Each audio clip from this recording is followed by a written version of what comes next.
তেজপুৰৰ পৰা আহি আছোঁ ঘৰলৈ বুলি আৰু মানে কইনাকুমাৰা ব্ৰিজৰ ওপৰত আছোঁ ব্ৰহ্মপুত্ৰৰ ওপৰত ব্ৰহ্মপুত্ৰৰ পৰিৱেশটো এবাৰ দেখাইছোঁ গোটেই যেন আপোনাৰ এখন মানে বগা তুলিচা এখন পাৰা আছে চাওকচোন দেখিবলৈ কিন্তু বৰ ভাল লাগিছে কিন্তু পানীৰ স্তৰ বৃদ্ধি পোৱা মানে এইটো নহয় মানে দেখিবলৈহে ভাল লাগে সাধাৰণ মানুহৰ কাৰণে বহুত মানুহৰ কাৰণে একো এক প্ৰকাৰে অশনি সংকেত হয় এনেকুৱা বতাহ মাৰি আছে মানে বাইক চলাবলৈ দিগদাৰ হৈ গৈছে অকণমান আগত আহি পেলাই এইখিনি পানী সিদিনাখনো দেখাইছোঁ মানে আজি নাওখন চলি আছে কাৰণে আৰু অকণমান বেছি ভাল লাগিছে নাওটো বহুত চলি আছে অলপ আগলৈ আহি দেখিলোঁ এইকেইটা কি জানো ইমান ডাঙৰ ডাঙৰ পাত বাপৰে কি গছ কিন্তু চিনি পোৱা নাই জানে যদি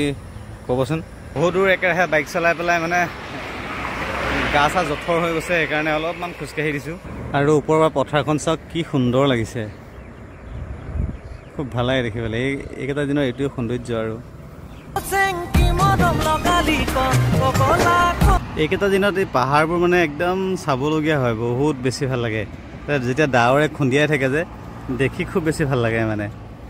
চাওকচোন কিমান এটা ধুনীয়া পৰিৱেশ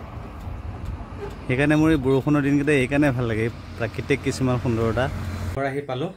এনেই মিনি ব্লগ টাইপত কিবা এটা বনাই চেষ্টা কৰিলোঁ ভিডিঅ'টো ইয়াতে সামৰিলোঁ ধন্যবাদ